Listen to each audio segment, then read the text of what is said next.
What's up, everybody?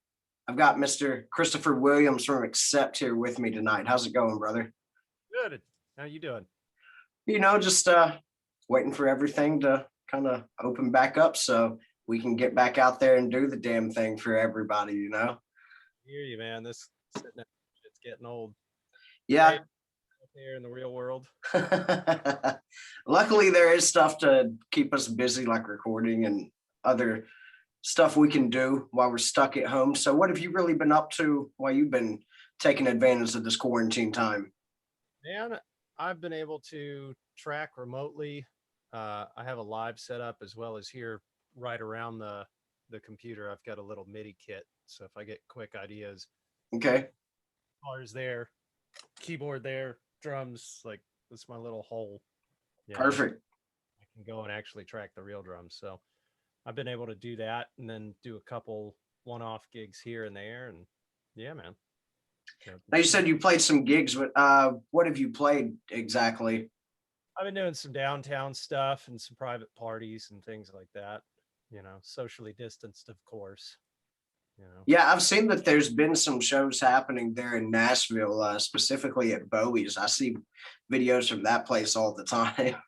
Yeah, and I love Bowie's, and so I'm not going to say too much, but I wear my mask. I get on stage, and then when it's time to do the gig, the mask comes off, and then when the gig's done, it goes right the hell back on, and I know, I get it. I totally get it. I've got to look out for other people. Absolutely. It's still nice. I got to play this past Saturday, and it's still nice because there'll be those instances on stage where you just kind of zone out and forget that everything's kind of happening on the outside world. So whether or not that's how you feel about everything that's going on, dude, you can find those few minutes on stage to just escape and have those few minutes of normality. It's very nice, and I'm sure you felt that same way at some of these gigs. Absolutely. Yeah, I played last Saturday for the first time in a while. A gig, dude. The next day, my shoulders, my biceps, quad, everything was killing me. I played my ass off on that gig, just hard hitting. Yeah, that's the funny thing is I hear from a lot of guys that get to go play gigs now. It's like you don't realize how out of shape you get for shows when you're not on stage 3-4 nights a week. Tracking's one thing, or going to do a gig here or there, but when you're really in it, oh, you feel it. Absolutely. Yeah, I can totally relate to that. So very cool, man. Like I said, I appreciate you coming on here and letting me pick your brain about a few different things. And the first thing, of course, I want to talk about is this new Accept record that just came out, Too Mean to Die. And this is your second record with the band. So how early on did you know that you guys were going to be making another record? I mean, it's kind of a cycle. It just figures we finished up. What was it? The last one was Rise of Chaos. So, and then there were a couple live releases in between. But yeah, I mean, once you finish a full tour cycle and the dates start dwindling down, it's like, all right, we're going to take some time off, and then the record thing's going to happen. It's almost a given with this band. So that was great. I think what Wolf started demoing stuff out in maybe late 2018. Oh, okay. So you guys you started pre-production on this quite a while ago. Yeah. And it, no pressure, no set deadline or any of that. It was, let's take some time, get it right, and just get in a room. Hi, buddy. Okay. Say hi. Yeah, just take some time, get in a room and just jam, make them feel good and, go from there. So, and then we actually tracked the first round of drums. We tracked, I think late February of last year, early March. Okay, so right before everything kind of shut down. I think Mark was maybe a week into cutting his vocals because I think I did drums in 3 days, 3 or 4 days, something like that. And then Mark was about a week into vocals, and Andy had to fly home. Oh, wow. And they were locked down. So it was like, okay, now or never, time to go home. Yeah. So we were still able to track it here, and he was able to join in on sessions remotely via software within the recording software. So that was cool. Yeah. Yeah, absolutely. So you said that you got part of the drums done right before the lockdown. So once the lockdown hit, were you recording there at your house, or were you still able to go to a studio to track the rest of the album? It was we cut the whole record, and then there were, I think it was 3 or 4 songs that just kind of got cut and rearranged to suit the vocal and the guitar performances better. And then I just gave him another pass at my place with the same mics and settings and everything that we had before. So there it was. Very cool. So you guys worked with Andy Sneap again on this record. What was it like working with him on this compared to the last one? Because, like you said, he was having to join in on sessions through, I would assume you were using Pro Tools. So what would you say was the main difference, and how would you compare it to working on the other record? Um, this one felt a lot lighter. I don't know if that makes sense. You A know, little less pressure, maybe I get from, I maybe, is that what you're trying to say? yes. I mean, like I said, when we did the bulk of the drums, we cut all the drums, like I said, in 3 or 4 days, and Andy was actually here for that. So that was easy. But going into it, I already knew what I was going to do because we had had the time for the pre-production, and then it was just a matter of taking time to let those little energetic bits come out live on the kit, and you do a take or two and then stop, listen back, kind of discuss, make our notes, and then go back to it, just bash it out. Or, it was good after the second or third take. You know, so it was cool. Everything was pretty much in place. It was very low stress, low key. The last one was a bit different. Um, there were more cooks in the kitchen, so to speak, and this time it was a lot smoother to work. We'll just say it without naming names. We'll just say that. Well, that's a good segue, because I wanted to ask about, this was the first record that Philip was playing on. So, how was bringing in Hillman Martin on this record? How did that change the dynamic on this a little from the last one? It was great. The energy it was a complete breath of fresh air, versus how things had kind of gotten toward the end with Peter. I won't go into all that, but yeah, it was nice having the new blood. And Phil and I have been friends for over a decade now and played in God knows how many projects and gigs together and all that. So you can look up the history; it's out there. So that was great to have him there. And having done the tour previously in 2019, the symphonic tour with the two of them, it was just great because he and Martin fit right in. And then it was a matter of figuring it out on stage. And once that was there, everything fell into place. And in the studio, they were just happy to be there and let's work. Let's work. Nah, no, let's do another one. I can do better, you know, which was great instead of the opposite attitude. That's awesome. And, Phil seems very enthusiastic about his opportunity to be in the band. Are you a big fan of those TikToks that he makes?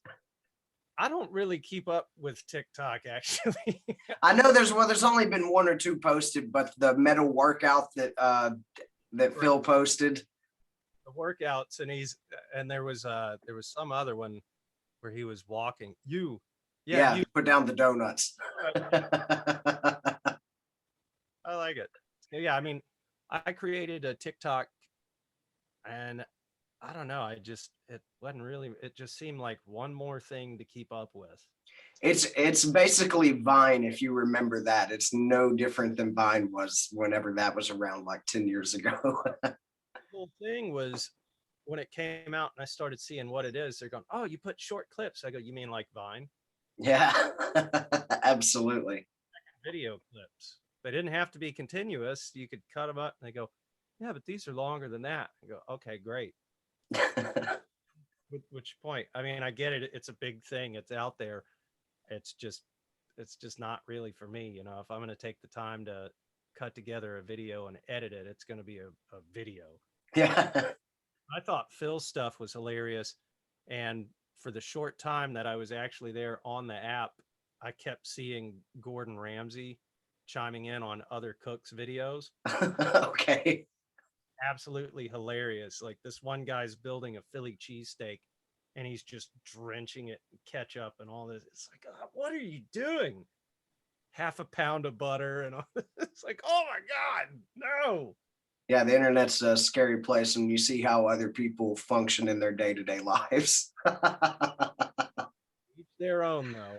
But Yeah, whatever buy and makes you happy. absolutely. So you just mentioned that you had known Phil for about 10 years now. Do you care to share the story of how you met Phil for the first time? Yeah. What it was December, I think it was December of 2009.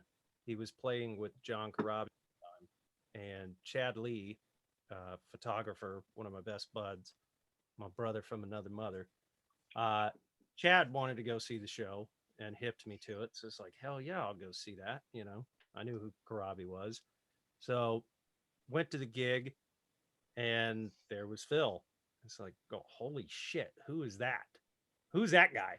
I'm a fan with that guy right there. I'm going to make that happen.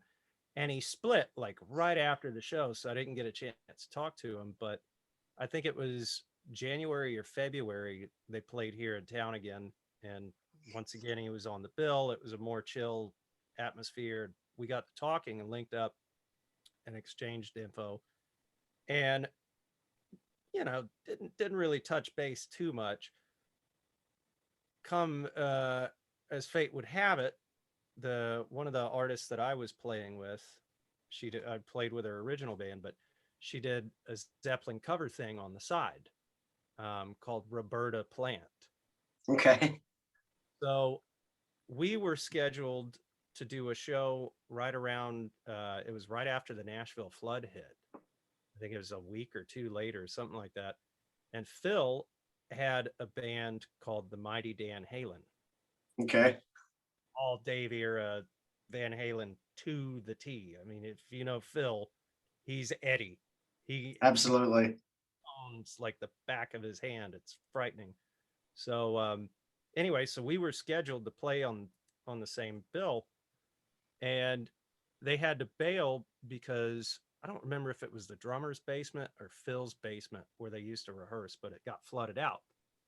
And so immediately I'm like, dude, I know all that stuff. I grew up on Dave. Like, come on, let's do it.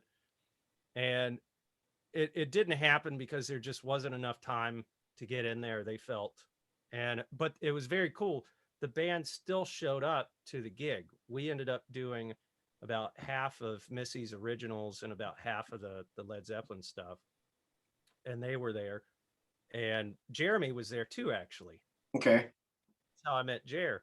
So Phil and Jer were there, and then afterwards we all just that was kind of it. And I think a week or two later, I ended up going over to Phil's house to hang out and eat pizza and listen to records.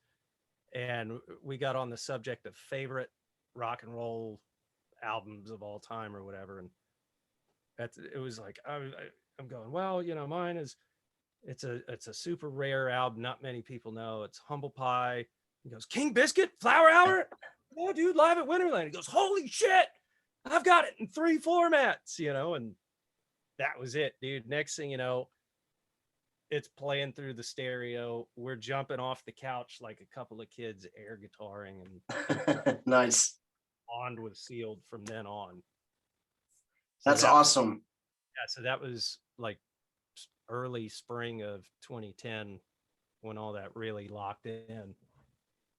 Okay. And if I'm not mistaken, I had Phil on here back in December, and if I'm recalling this correctly, and I might not be, this could be completely false. I don't know. But I think that Phil had said that you were the one that brought him in on the Accept gig whenever that happened for him.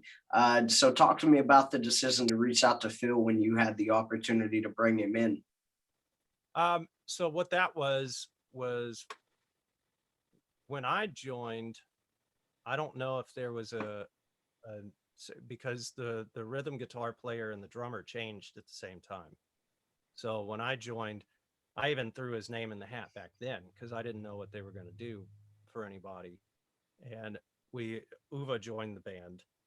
Um, but fast forward to late 2016, early 2017, we knew we were going to do Vakken, and Wolf wanted to do a half-hour set of his solo material. So, I'm like, dude, if we can get Phil in on it, let's do it. Let's do it. And Uva is a record producer and does very well in his own right. So Uva had a lot on his plate. So it's like, yeah, just have Phil learn all the symphonic stuff. And it's like, okay, cool, great. So we brought him in for that. And Wolf loved him. Wolf got to see how easy it is to work with him. He comes in, he nails the parts. He's super meticulous. You know, that's he's the dude. Yeah, So absolutely. that's that's where the seed was planted. And fast forward, to 2019, we were ramping up to do the symphonic tour, and Uva had a big record drop in his lap to produce amidst chaos of moving and all kinds of other stuff on his end. So, it's like, hey, let's call Phil. I'm sure he'd love to do it. So he did the tour, and at the end of it, Wolf was like, man, I really gonna miss playing with that guy. Like, what do you guys think about maybe doing three guitars? He's like, hell yeah, let's do it. And thus, here we are. That's great. So I want to kind of flip it around a little bit. You helped Phil get it into the Accept with that gig, and I think Phil was the one who helped you score the gig for the Australian and Japan tour with Ace and Gene, I think. So I want to talk to you a little bit about that. What was it like getting the call for that tour? Because I've seen your Facebook. You're a pretty big Kiss fan from what I saw. So knowing that that was going to be the first time Ace and Gene had played together in what 16, 15 years almost since that, I think it was they played at the Olympics in '03 was the last time with Ace and Makeup. So what was it like getting that call to go do that tour? That was pretty surreal. Ryan, it was Ryan Cook that actually got in touch with me. Okay. So Phil and Jeremy and I and our friend ET used to do this annual Christmas benefit, Merry Christmas. And the group was blonder than hell, because they're blonde and I had the streaks and all that stuff. And so anyway, but we built all the props. We super nerded out. So they knew that I knew the stuff. And initially, when they got the call, because Gene and Ryan go way back. I guess Gene was asked to do these corporate gigs as part of speaking functions and things he was doing, and got in touch with Ryan to put a band together. And so Ryan immediately, it's going to be Phil and Jer. And then it's, well, we got to get Christopher, you know. And then they looked at my tour dates, and Accept was going to be on tour. Oh So I man. wasn't able to do it from the get go. And it just kept missing. Each run, it's like, hey guys, I'm available. Da, da, da, da, da. And there's like, and then boom, tour drops in my lap. So it's a good position in which to be, But so when it finally happened, I got a message from Ryan going, hey man, are you free these dates? And I was in the midst of discussions about another tour, not with Accept, but with another thing, that when he hit me up, it was like, yeah, yeah, let's go. And I was like, let me make the phone call real quick. I made the call, to the powers that be, and told them I couldn't do it. And here's why. And they're like, dude, it's cool. Go do it. Go have fun. So yeah. And then I got to play Kiss stuff with half of Kiss and three of my best buds. So that doesn't suck. Yeah, that's awesome. So when was the first time you actually got to be in the same room as Gene? Was that when you guys sound checked at the first gig? Yeah, I mean, I'd gone through the meet and greets and met him because Accept and Kiss have done several festival dates together since I joined the band. Okay. But we didn't have like a one-on-one thing, a relationship yet. And yeah, so we did the sound check, Phil checked the bass and everything. So we're all dressed, ready to go on. And about an hour before we go on stage, Gene walks in. And it was the funniest thing because he's like, hey guys, hey guys. And I got my hair down and everything. And, he's looking around, hey guys. Oh, Jesus.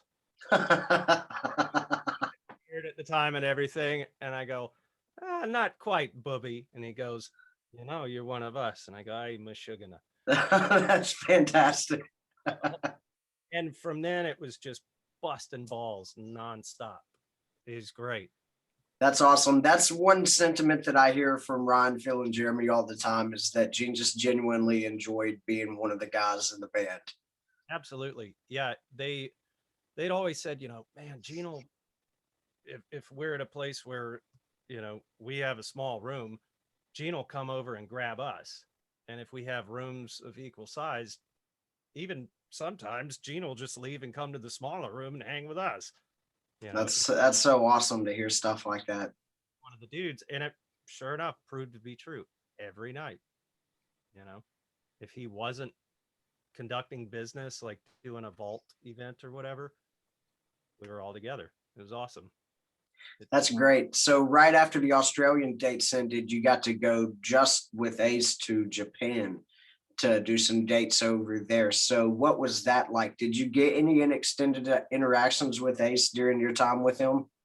Little bits here and there, mostly backstage, just talking here and there. You know, Gene and I would pick on each other in the airports all the time. And Ace and I, if I got the chance, because he was mostly, when he would come in backstage at the venue, he's doing interviews in his own dressing room. And then it's the meet and greet thing. And then we get, 10, 15 minutes together all in the same room and then go do the gigs. So not as much time, but it was still very, very cool. Very cool. That's awesome. Now you said that you picked on Gene. What were some of the things that you picked on Gene for? Everything. It was That's mostly, because he's a notorious shit stirrer. yeah. Likes playing pranks and doing little games and stuff, you know. And I already knew that going into it. So you'd see like, I don't know, like Jeremy used to get salt in his coffee all the time. Not when I was with him, because by then he had learned, but Gene's attitude was, I actually think I remember Jeremy saying something like that, there was one night that he just ruined one of Ryan's like $75 steaks or something like that. he can, and not to be a dick, but it's also like the cell phone thing. I remember talking to him once, and somebody would leave their cell phone sitting on a table, and not one of our guys, because everybody knew better, but you'd see some stranger in the lounge just leave their phone on the table and just walk over and disappear for 5 minutes. And he goes, can you believe that somebody left $1,000 phone just sitting there, just ignoring it? Nope. And I was like, yeah, I'm the same way. You want to go steal it? We didn't, but we should have. That's awesome. That's great. I love hearing stuff like that because the reputation with Gene that you hear a lot of times is that he's kind of a tight ass or something. So you hear that guys. It's awesome hearing stories like that with the guys who actually get to hang out with him that are like, no, the narrative couldn't be farther from the truth with Gene. And we were having dinner on one of the layovers, and I FaceTimed with my mom. My mom knows, she's the one that supported my obsession for all those years. And FaceTimed her, and she's like, hey, like, hey, mom, hold on. and goes, "Hi, this is Gene Simmons. I understand you're Christopher's mother. It's nice to meet you. I think I remember you. 1976." Oh man. Oh, he's like, "Ah, no, no. That's so awesome. I've been more of a Paul guy," and he just starts laughing. That's great. Yeah, he's great, man. I miss him. He's a blast. Yeah, I was just telling Jeremy the other day that I really hope that they get to do some more shows with Gene someday down the line, because I've gotten to see him with Ace a couple times, but I never got to see him with Gene. So that's something I missed out on. So I definitely want to make that happen in the future. Yeah, man. And the crazy thing is that first gig, and subsequently every time we played together, of course, but the first gig when we launched into the opening tune, hearing his bass in my ears, it was like, oh my God, that is undeniably Gene Simmons. Holy shit, this is happening. Oh my God. Like the inner kid, Kiss nerd in me was flipping out. The professionals just, you don't show it, of course, but inside hearing that bass tone, it's like, Yeah, this sounds like Kiss. This is ridiculous. that's great. So if there could have been any song that you didn't get to play with Ace and Gene, I want one apiece that you could have thrown into the set, what would you have got to thrown in there if you had your way? Uh, I know that's a loaded question because there's so many ones for a big Kiss fan. oh man. Perfect. This is exactly the reaction I was wanting. About the Gene stuff, I don't know, maybe Ladies Room or Love 'Em Leave 'Em would have been awesome. I don't think that Love 'Em Leave 'Em was one that they didn't do the entire time, because I think that's the one that Jeremy said he carried the lyrics around the entire tour and could never get Gene to do it. Or Christine 16 he wouldn't do. Well, they did it for a while. It's funny because Phil actually told the story on here that one night they were playing a gig and Sophie was there with Shannon. And after they went backstage after the show, Sophie went up to Gene in front of everybody and was like, "Dad, Christine 16, you got to drop it." And he was like, "Why?" And he's like, "It's a bit rapey." And then he said that Gene like turned to them and was like, "So what should we play?" And he's like, he said Ladies Room. And he's like, arguably more rapey than Christine 16. So I think they got it like the first 2 or 3 gigs, maybe, when they first started. We would, when Gene would be talking to the audience and talking about songs, or we might jam a little snippet of something. That was the one that everybody tried to get going, and I'd start in and he'd nope. He would shut it down. That's crazy.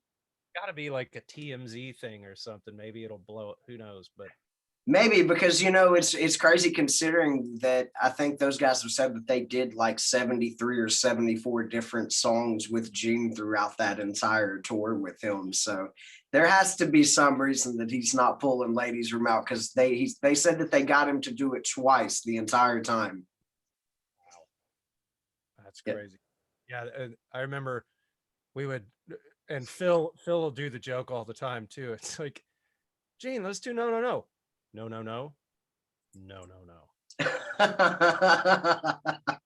That's great. Bitch burn. Let's do the fireplace song, Gene. Let's do the log in the fireplace." Lyrical poetry.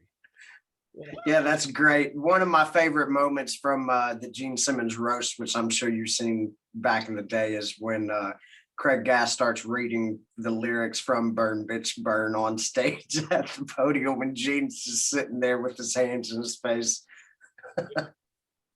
Yeah, it's brilliant. That's awesome. So I want to kind of circle back to Accept for a minute. doing my research for all of this stuff. So April 18th of this year is going to be the 6-year anniversary of the very first gig that you played with Accept, which was in Chihuahua, Mexico at the House of Blues, April 18th, 2015. Do you remember that gig well? And are there any stories you can tell me from that gig? I remember that gig very well. Um, not not bad mouthing, the production or anything. Some of these gigs that you do where you can't take your own equipment. Um, um, some of these gigs where you can't take your own production and stuff. Of course, you get rented gear, which backline rentals and all that stuff, and it doesn't always meet up to specs. It's in certain places, especially like that. It's kind of whatever's available, and that Absolutely. it was like, okay, let's tape everything down in place with as much. We must have used a roll and a half of gaff tape to keep those cymbal stands in place because it was the thin, flimsy ones. The show, I don't remember much about.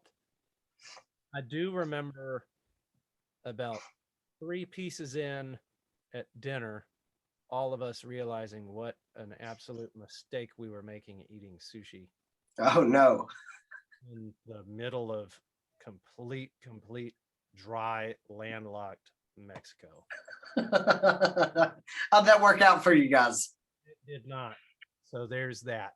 We suffered for that error for about a week. That's great. That's your biggest memory from the first gig with Accept. Yeah. Peter started Peter ordered like the next day after the gig we flew to Mexico City, and we were there for a few days to rehearse, with the full PA and all that stuff, and just tighten anything up. And I remember Peter at the hotel ordering a glass of tap water, and I just looked at him and go, "Idiot! No, don't." And he's like, "What?" I go, "The water. You're not used to what's in there, so don't do it." And he's like, "Oh yeah, oh my god, okay, let me have a bottled water." So they bring him a room temp bottled water and a glass of ice, and he proceeds to pour the bottled water Into the ice that's made from the same water. So he got it. He got sick. Mark was staying away from all that, but he was drinking bottled beers, out of the ice chest, and wasn't rubbing the rim with the lime because, citrus is an antiseptic. So yeah. part of why you put the lime on the rim, you rub it, it kills the crap. But so he got sick from that, and it was just everybody got it. It was bad. It was bad. Welcome to the band, kid. Yeah, that's great. The So shows got better from there. I'd imagine so. I remember we were backstage at in Mexico City. I have a photo of it locked away, but because of the smog and the altitude, Wolf had altitude sickness. Oh wow. Okay. Him right before we went on stage. So not only does he have a stomach bug and he's completely dehydrated because of it, but now he's dealing with altitude sickness and he's got a mask on, just sitting there going, it's like, oh my God. That's intense. But, the show's great and we got through it. And like I said, that's all part of it, That's great. So you talk about Accept kind of has a cycle with, touring, then the record, and, so with everything that's kind of happening right now, where do you foresee the cycle being with live shows not really happening? Do you think there will be more new music before you guys get back out there? Honestly, I have no idea. I mean, we just released this one and it's been doing great all around the world on the charts and everything. So at this point, it's just we can only hope to maybe shoot for fall or at least the first of next year with all the vaccines rolling out around the world and everything. So it's kind of like everybody else. Who knows? It's just that the game of hurry up and wait, which you understand as touring musicians, we're all oh so familiar with. Yeah, that's what's led me to do more stuff like this, like start my own podcast. I was telling somebody a night or two ago, it's like, if I'm going to be stuck at my house for a year and a half, I might as well turn the camera on and see what happens. I mean, I'm running Logic over here, so I've been digging into that, and I had Ableton 8, Ableton Live 8. That's how old that was. So it was like, all right, whatever. I'll upgrade that and start learning that too. And then a few years ago, I got a copy of Cubase. So I'm essentially learning 3 different DAWs all at the same time, just because. That's awesome. So are you doing recording outside of Accept right now for other artists? Yeah. Yeah, I freelance. Whenever, obviously the band takes priority and precedence, but whenever I'm on my own free time, absolutely. Can you talk a little bit about the artists you've been working here recently? Yeah, mainly local stuff, and then my girlfriend Ainsley, we've been working on demos for her next record. Okay. I just cut an old school 70s country tune a few days ago. I'm That's about great. Pantera cover in a couple days. Another band. Can you say what song that you're doing? It's what is it? Avoid the Light. Okay. The B side from Reinventing the Steel. Okay. The later stuff. Nice. So doing that, and yeah. So I mean, cutting tracks for them, and it's just kind of a list. It's like, all right, let's just go through them, get it done. That's great. Unfortunately, we have stuff like that we can be doing while we're sitting here at the house. Because if it wasn't for remote recording or be able to do podcasts or stuff like this, I think a lot of us would have done went crazy by now. Absolutely. And I've been able to go out and do some other sessions in studios. Of course, the mask rule applies and all that stuff. But yeah, so I've been doing okay actually as far as keeping my sanity playing music, because I've been able to keep myself busy with it. If I'm not playing music or recording it, then I'm learning some new technology based around it. That's great. Well, man, I appreciate you so much coming on here and talking to me for a little bit. I kind of like asking some fun questions before we get out of here, just because I keep these low pressure. To me, this is just two of us hanging out on Zoom for a little while. So being such a big Kiss fan as you are and a drummer, I want to hear you rank the Kiss drummers for your personal taste. Okay. So as a Kiss fan, there's 2 different sides. There's the drummer and then there's the Kiss fan. Oh, I get it. As the Kiss fan, it's Peter, Eric Singer, Eric Carr. No disrespect to him. God rest his soul. As a drummer, Eric Singer first and foremost. That is a bad mother, and he can play anything. He's a great singer as well. No pun intended. That's if you look at the lineage of Kiss drummers, they all have that raspy voice thing going on. But yeah, the drummer side, in terms of technical proficiency, it'd be Eric Singer, Eric Carr, Peter Criss. But I got a lot of my swing from Peter, so I got that. Yeah. No, I totally get it, because as a guitarist, I have, the guitarist side and then the fan side. And, it's the fan side, it's Ace. It's always Ace. Ace is, or you could argue Ace might be the coolest lead guitarist of all time, just for that whole persona that he was Space Ace. But then as a guitarist, Bruce Kulick, just, man, you got to give that guy props for just being such a monster on his instrument. Yeah, absolutely. Man, that the Revenge lineup, that was the shit. That's yeah. Favorite. Aside from the original 4, that's probably my favorite lineup of the band. Yeah, that Revenge record is great. It ranks really high up on my list for Kiss albums. Absolutely. Even, I mean, the album, there's not a lot of love for it, but even Carnival of Souls, Absolutely. And Bruce wrote most of those songs that are on that one. And it's that album has came up on here multiple times because somehow these episodes always turn into Kiss.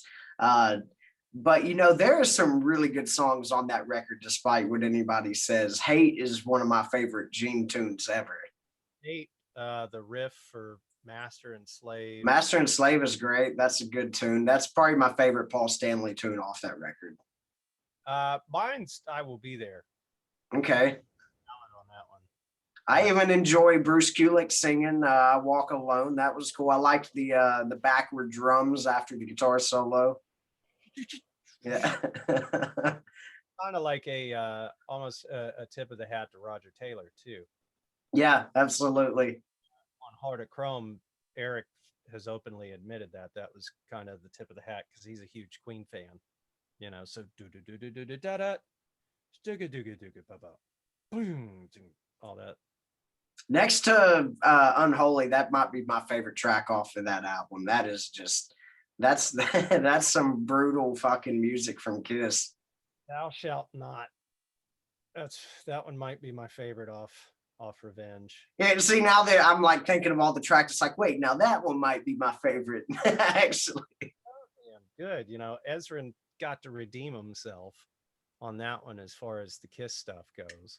There was like weird, like unnecessary stuff though, like when Ezra came in, because it's like you listen to the ballad on that one. Every time I look at you, it's Bruce Kulick's playing bass on that, and then it's Dick Wagner's playing the guitar solo. So it's like, and then Take It Off is Kevin Valentine playing drums. It's like, Eric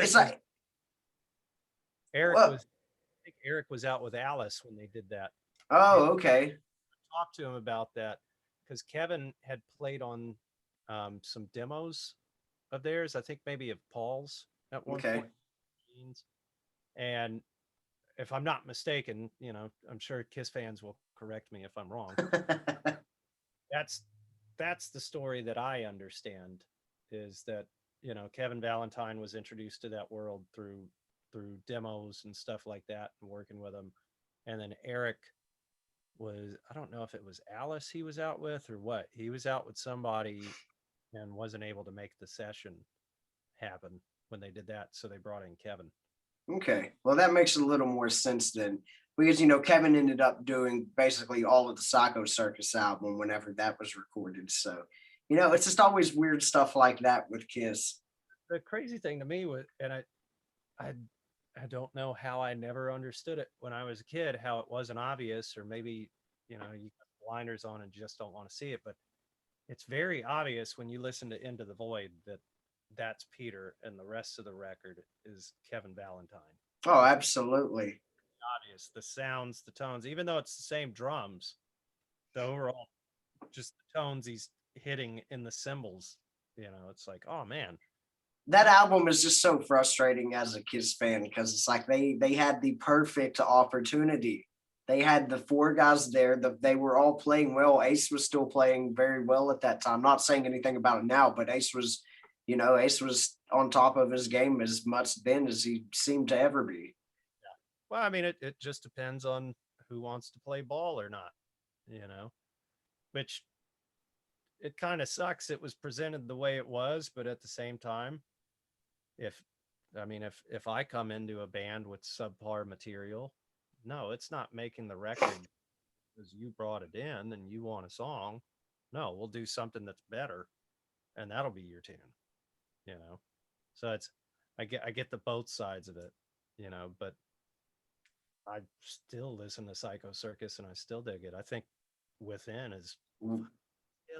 is an awesome track, but that was recorded for Carnival of Souls. Yeah, that's Kulick playing guitar on it, because most people can listen to that and you realize right off the bat that is not Ace Frehley playing guitar on that at all. There are all kinds of demos in the vault of stuff that has morphed over the years into other things. Like, oh my God, that was that. Oh, wow. Oh, that's killer. No, you should have kept the demo, man. The demo was better. Yeah, I've started scoring all these like Kiss bootlegs from like Yugoslavia that have all these like crazy demos from like the 70s and 80s on them when they were like called completely different names that you would never have heard of. And it's just so odd, you know, how much they changed, like, but they're still similar, you know. It's just there's just weird similarities with them. Yeah. Did Phil turn you on to the classic 78? I think there's classic 78. I don't think so. I'm not familiar. What is that? It's this guy or these two guys or something like that that made a Kiss record exactly as it would have sounded, you know, at the peak. Basically, if they had made I think the premise was if Kiss had put out another record instead of doing the solo albums, what it would have sounded like. And I think they've got two records. It's scary. It's scary how good it is. I'm sure you can find them on YouTube. What do you mean? So these guys are like emulating Kiss music and it sounds like them playing? Yep. All original tunes, but it sounds like Kiss wrote and recorded them at that period in time. And it's spot on. The tones, the licks, the parts, everything. The vocals, it sounds like Paul Stanley singing that stuff. Yep. It's scary. Oh, dude, I'm that's exactly what I'm doing as soon as this episode ends, is going and finding that. Classic 77 or classic 78, I think, and I think it's classic with a K. Okay. Very cool. One of the gentlemen in charge of it was kind enough to send me a copy, so I have it in my iTunes. I'll look it up and find all the details for you. Yeah, that sounds very interesting. It's killer. Oh, very cool, man. One last question before we get out of here, while we're just on the topic, you know, fun little jib jab like that. The new Accept record, do you have a favorite track off of it? Not on this one, man. I had on the last one, there were like 3 or 4 where I was like, all right, hell yeah, those are my songs from the record. I can't pick one on this one. And I'm not doing the whole record's great. No, I'm just so damn proud of it. It's genuinely a good record. I love it, man. And I tell people too, just straight out of the gate, those first 3 tunes, especially the first 2, it's like you get warmed up and then the title track kicks in and pummels. Yeah.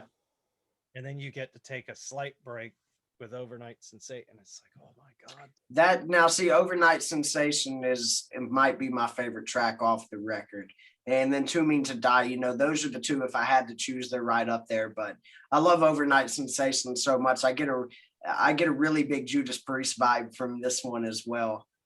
Nice, very nice. Yeah, it's that old school Accept, Priest, AC/DC, like that vibe. But yeah, the whole record. I'm so damn proud of this album. Like, it's night and day for me versus the last record.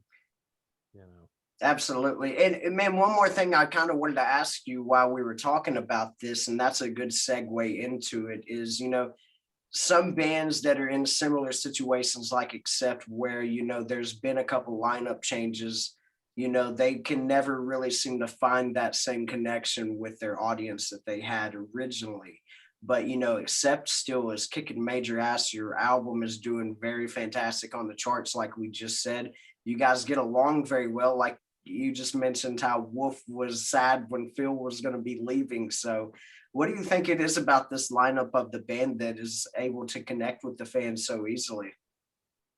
I think it's just everybody's on the same page. It's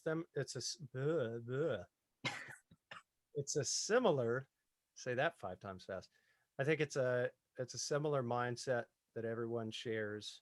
You know, let's just go out, let's have fun and kick the shit out of it. We'll put on a show, leave everything up there that you have. It's, you know, it sounds so cliche to say, but it feels like a unit again. You know, for me, it has that vibe of like when I first joined the band and suddenly there was this cohesiveness that happened, that it feels like that and more, you know. Absolutely. And I think, it comes across as you understand, as a performer yourself, it comes across to the audience. When we're having fun, they pick up on it. If we're in shit moods and certain people don't want to be there or whatever, they pick up on that, and that's not fair to them. Don't bring your bullshit to the stage. um so with this current lineup, the shows that we were able to do at the end of last year as the full band were such a damn blast. It was so much fun. It's constant laughter, constant joking. Get on the bus, everybody's watching the same type of flicks, in the front lounge or the back, whatever. It's just, it feels like a family again. It's great. I love it. That's awesome. And that's one thing I was going to say from the fan perspective is it comes across as really genuine. Like you guys do really enjoy each other's company. Like whether it be just the middle of a song where the guitarists get in front of the drum riser and they're doing Phil's metal workout swing. So, you can just see that they're genuinely enjoying being there doing that. And I think that's something that comes across and connects with the fans very much so.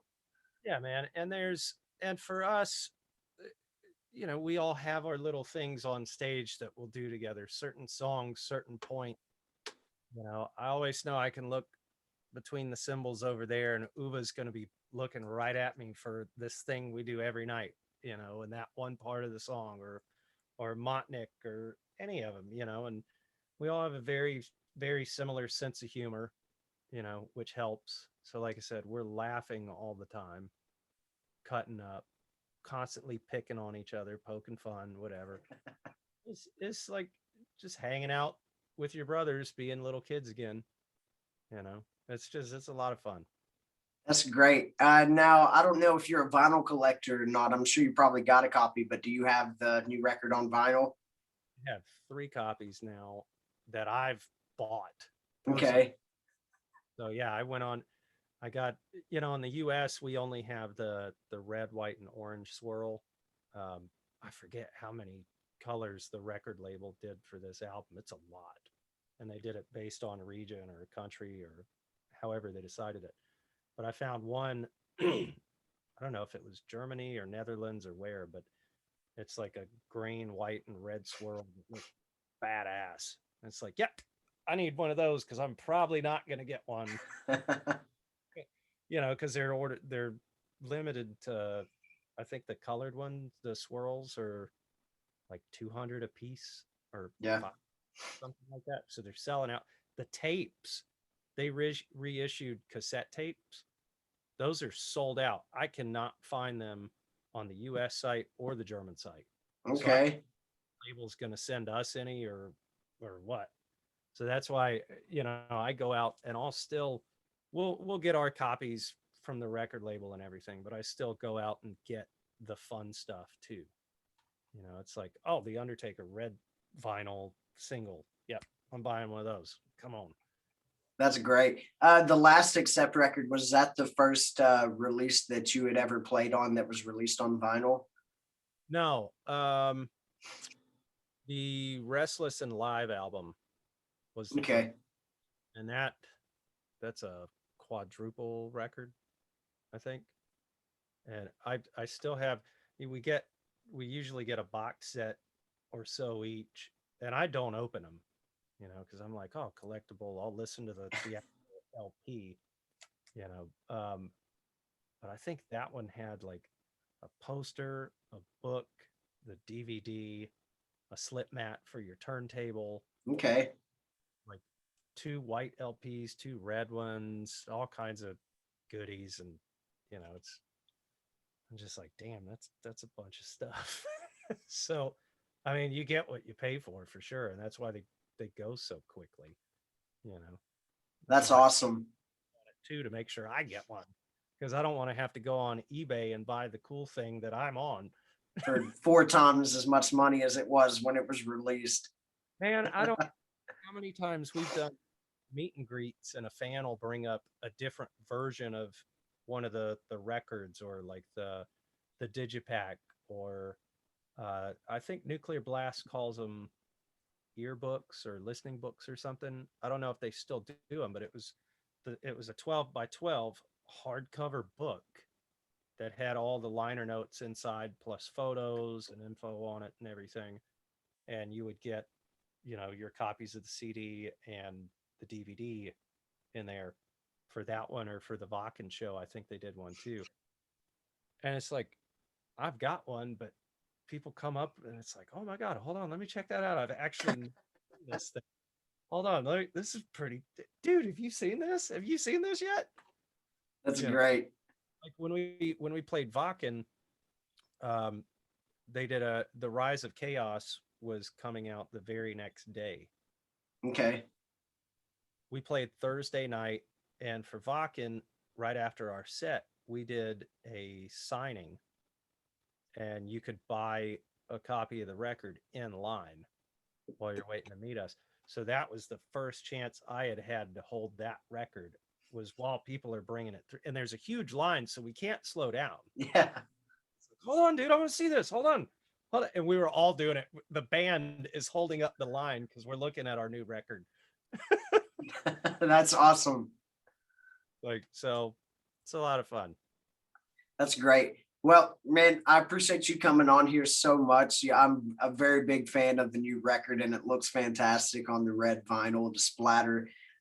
So like I said, man, thank you so much for coming on here. I appreciate everybody tuning in tonight. Chris, me and you will be able to say goodbye off air. I will be back tomorrow with 2 episodes in the AM. I got Mr. Joe Hoekstra from Whitesnake coming on, and then tomorrow night I've got Mr. Tony Higbee from Tom Kiefer's band. So say hi to Tony for me. I will. It's, I got an exciting day ahead of me tomorrow. I'm looking forward to both of those episodes. But this was a lot of fun tonight, and I appreciate everybody tuning in. Thank you guys so much. Thanks, everybody.